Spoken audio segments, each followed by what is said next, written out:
Hey guys, what's up? It's your girl Monique and welcome to Hidden.Survivor's YouTube channel. In today's video, I wanted to talk to you guys about a conversation that I had with a friend the other day. This is someone who she and I have become really good friends. She's super supportive and she's very open-minded. And we were talking about mental illness, and she's open-minded, but also needs, education on some things.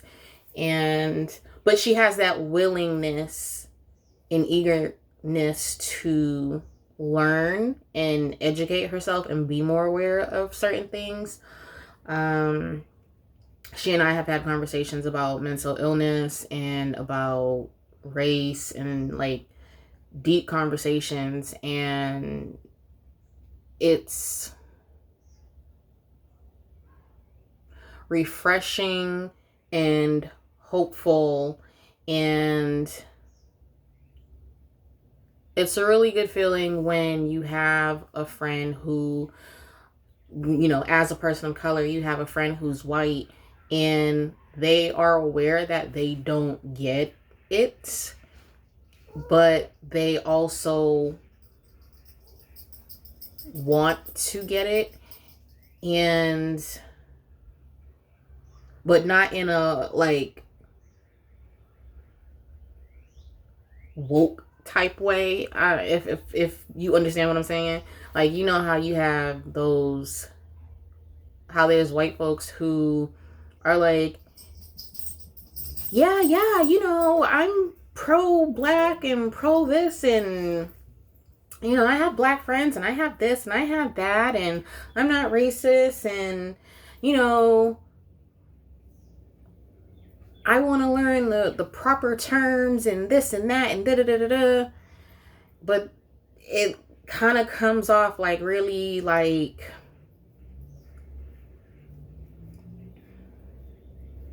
from a place of like, I don't know how to navigate this type thing.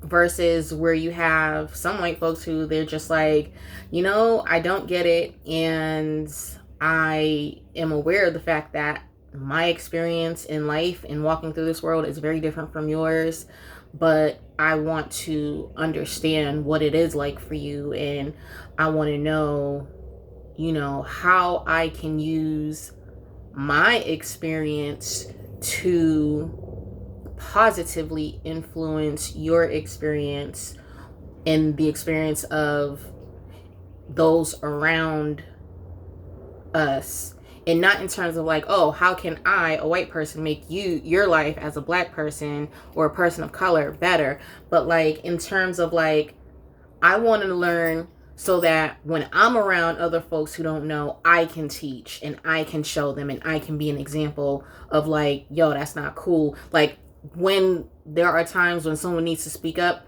I can be that voice among, my white circle of friends. I can be that voice and I can speak up type stuff. I'm like, whoa, that's dope. That's cool. That's cool. We can work with that. But I digress. I started this and said I was going to talk about mental health and mental illness, and somehow just started talking about race. But I said that to say that that's the kind of person that this friend is. She is very, she's open-minded in that sense. And we had a conversation the other day. We were talking about some of her family members who have mental illness, and she mentioned how either a friend or a sister or somebody told her like, you don't get it. You don't live with anxiety, so you don't get it. And she's like, I don't get it. I'm never going to get it because I don't live with it. I've never experienced what you're experiencing and what you live through. So no, I don't get it. And I understand, and from hearing your how you talk about it and how you describe it, and through seeing your experience, I recognize that I'm blessed that I don't know what that's like. But I do want to learn how I can support you through it. And I want to learn excuse me, I want to learn and educate myself as to how I can be a support to you. Like, what can I do to help when you are going through these experiences, when you are having anxiety or panic attacks, when you are having, these kinds of thoughts and stuff like that. So,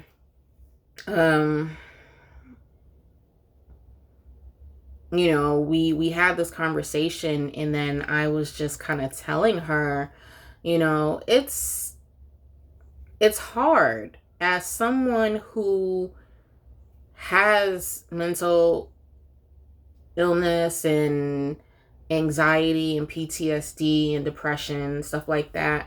It's hard. And also, just me as a person, I'm someone who, I already don't like to just ask people for help, but when you add in the extra layer of, mental illness and anxiety, all these things that come with, for the person who has them, comes with shame, embarrassment. There's already negative connotations and negative stigmas around mental illness, mental health, anything mental. There's already, you already looking at it sideways. So there's shame, there's embarrassment, there's fear, there's confusion. There is this internal struggle that you're having, this internal dialogue where you're telling yourself that you're a burden to people, that you are, you're worthless, you're not normal, you're lazy, or you're this or you're that. And when you interact with certain people and they say certain things. So for me, I don't work. I'm not working right now. And for anyone who knows me knows I have worked all my life. Lazy and Monique have never mixed. And I have always worked. And I mean, you ask a certain person and she might tell you something different. Like, I don't know. Anyway, I've always worked. So since Johnny and I have been married, since we got back from the wedding, and I moved out here, I haven't been working. The plan was for me to do like Uber or something like that until I did find a real job. But then the apocalypse hit, and it was just like, okay, because of my health issues and I have a compromised immune system, it doesn't make sense for me to, it's not smart and it's not safe for me to do Uber or something like that and expose myself to, unnecessary risk. Considering Johnny has to go to work, he doesn't have an option, and he is exposed to other people and things and situations where he could get sick and then bring it home to me and I get sick. So for me to go out and then work and then, have that extra exposure, it just is not smart. It doesn't make sense. And we decided that we're not going to do that. So I don't work. And thank God he has placed us in a position where I don't have to work. And that doesn't mean that I don't want to work or that I won't ever work again. Because the plan is definitely for me to, I'm working on some business things on the back end for both Johnny and I. So I have and do contribute to our relationship financially in other ways. So, it's not like I'm leeching or I'm mooching. I came in with my own money. I got my own money. I put in my own money. Like, we're good over here. So for me, talking to some people, it'd be like, oh, so you get a job yet? No. Are you gonna look for a job? No. When you gonna get a job? Not. Questions like that, it makes me feel like I'm not good enough. It makes me feel inadequate. It makes me feel like, well, what's wrong with me? Am I lazy? Am I not contributing to our marriage because I'm not working? Am I putting stress on Johnny? Am I making him feel some type of way because he's the only one working? These are things that my anxiety and my depression, these are internal dialogues that are fueled. They're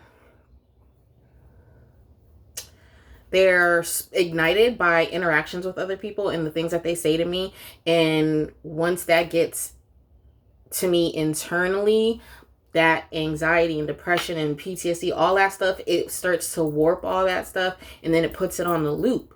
So now I'm telling myself that I'm lazy, I'm worthless, I'm a bad wife.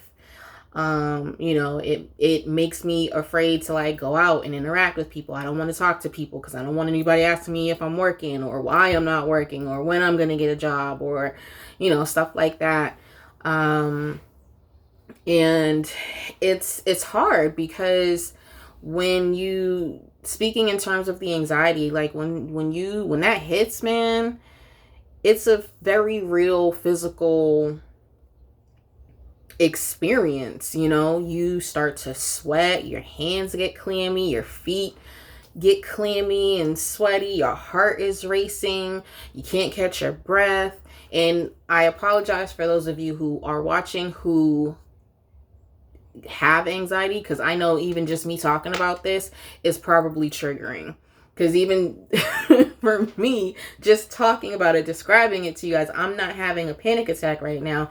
I'm not experiencing any anxiety symptoms. But even just describing it to you, my body is feeling that. You get tense. You get very agitated. Your body starts to get like jittery and restless, and you just feel like even right now, you guys can't see it, but I think I'm making myself anxious right now just by talking to you guys about it. This is crazy. But like, you guys can't see me, but my legs under the desk are just moving a second.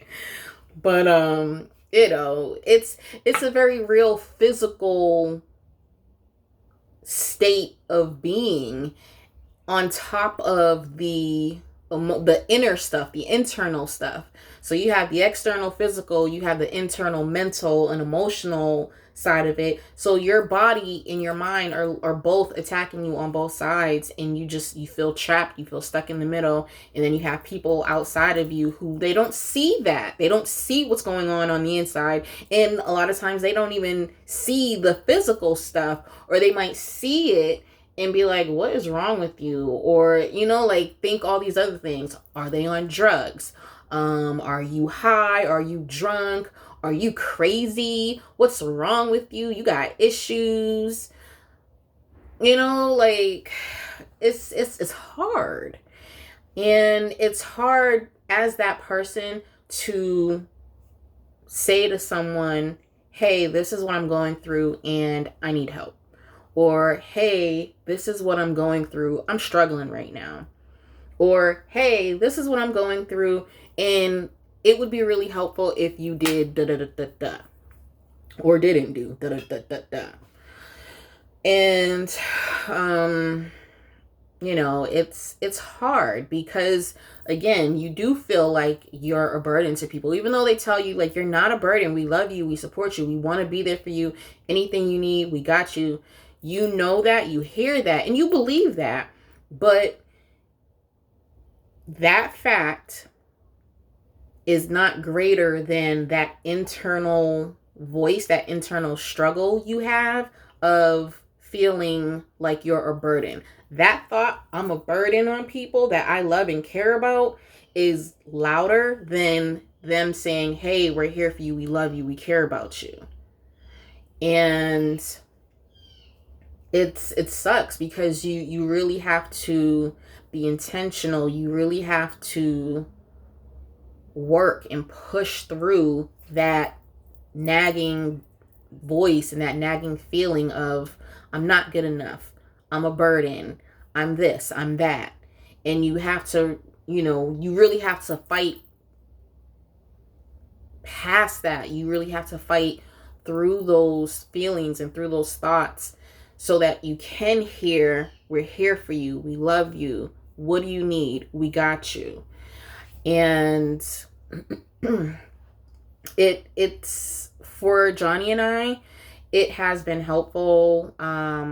In the past, we've done therapy together where my therapist did work with us specifically around how to support me through anxiety and panic attacks, and how to support me as it pertains to PTSD. And it really helped him in terms of educating him in terms of what to look for. What does it look like when I'm having a panic attack? What does it look like when something has triggered my PTSD? And it takes a lot of work, a lot of practice, a lot of communication and transparency on my part. I have to be able to be vulnerable, and I thank God that, I'm able to do that with him. But I have to be vulnerable and say, hey, I'm not in a good space, or hey, this is what's happening to me right now. Hey, this is how I'm feeling. And you can say, hey, this is how I'm feeling, but not mean it in an emotional sense. Hey, this is how I'm feeling. Like, I feel like I'm about to pass out. I'm feeling like my body is jiggling all over the place and I can't control it. I feel like I'm about to burst into flames. I feel like I can't breathe. I feel like my heart's about to stop, type stuff, being honest, open, transparent, and communicating with him so that he knows. And over time, he's been able to recognize, he's learning and more able to recognize what it looks like. He's able to pick up on certain cues that I might consciously or subconsciously put out there, and he's able to then go into support mode and do whatever it is he needs to do to help me through that moment or moments. And it's really important to have someone in your life who you can be that open and vulnerable with. And again, we hear it. We have people in our lives, even though we feel alone, and in some cases we may be alone, but there is always at least one person, whether it's a social worker, a therapist, a psychiatrist, a doctor, a pastor, a bishop, someone, a brother or sister at church, a family member or a friend. Even if it's just one person, there is, somebody who, and if there isn't, then find someone who you can be open and vulnerable with like that, just so you do have that, an anchor, you know what I mean? You have an anchor, because like I said, we hear people around us, friends and family and whoever, we have you, we got you, we support you, we love you, we're here, we're not judging you. You hear that and you might know that and you might believe that, but the anxiety, the depression doesn't let you feel that. And that's really the dominant force in you, in driving you, is what you feel. So having that one person who, no matter how you're feeling, even when you can't ask for help, even when you can't vocalize like, this is how I'm feeling, to have that one person that you have, when you are able to communicate, that one person that you guys have talked, whether you've come up with a plan as to, hey, when I am like this, I need you to do that. When I feel like this, I need you to say this. When I'm experiencing that, I need you to do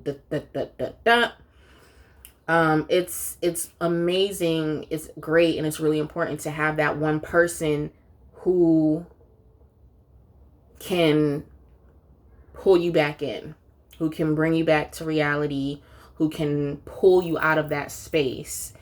And being open and vulnerable with that person, in spite of hearing everybody say, you know, we got you, we're here for you, we love you, and you don't always feel like that, with this person, you'll feel that. And, you know, so I wanted to share that with you guys. I haven't really had a conversation about that with anyone before. Like, I haven't had that's not true. I've had conversations like that with my aunt. She and I have conversations like that all the time. And I haven't had that conversation with someone who doesn't experience it. I've had the conversation plenty of times with people who also experience it, but I've never had that kind of a conversation with someone who doesn't know how that feels. And I thought it was a really good conversation. I thought it was a really important conversation that we had. So I thought that I wanted to get on and share the conversation with you guys and share some of the things that I shared with her about myself and my own personal experience with anxiety and mental illness. And I hope that somebody out there in YouTube world has found this video helpful. At the very least, I hope that you feel that you're not alone, and know that you're not alone. And I really encourage you to find that one person. And it doesn't have to be a friend. It doesn't have to be a family member. It could be somebody at church. It could be a doctor. It could be a therapist. It could be a professional. You know what I mean? It doesn't have to be, you know, oh, let me talk to my best friend, or oh, let me talk to my mom about this. You know, some of us don't have friends. Some of us aren't on good terms with our families.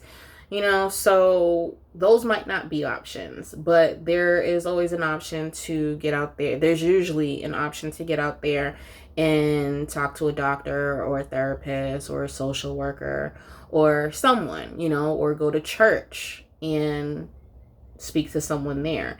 And a lot of times too, it's easier to speak to someone who there's that degree of separation from you, who isn't close like a friend or a family member. Because a lot of times you talking about the friends or the family members who stressing you out. So you ain't gonna talk to them, and they the ones causing you to feel like this. But I do really encourage you to find that anchor. And I'm gonna post this video like straight to YouTube. I'm not even gonna go through and edit it or anything. I'm going to post it.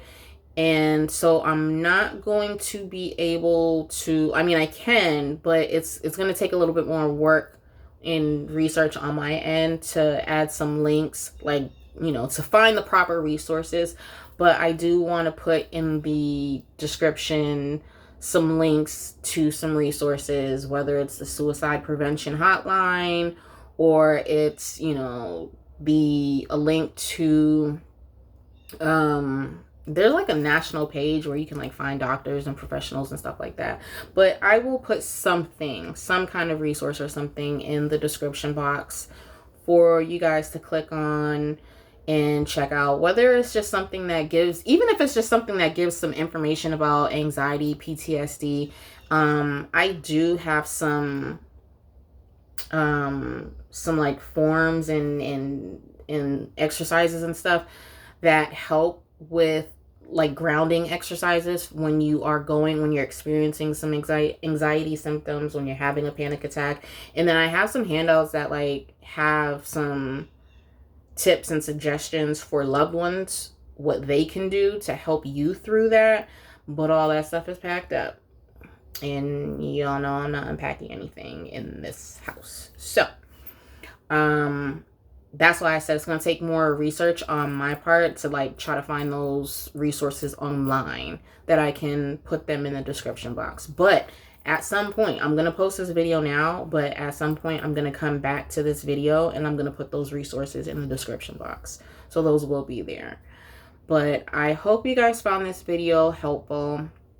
And if you did, or if you know someone who might find this video helpful, then go ahead and share the video with them. And don't forget to give the video a thumbs up and subscribe to the channel if you haven't. If you are new, welcome to the Hidden.Survivor family. And if you're not new, welcome back. I thank you all. I love you all. I appreciate you all. Thank you guys so much for rocking with me and supporting the channel. And I'll see you guys in the next video, okay? Love you. Bye.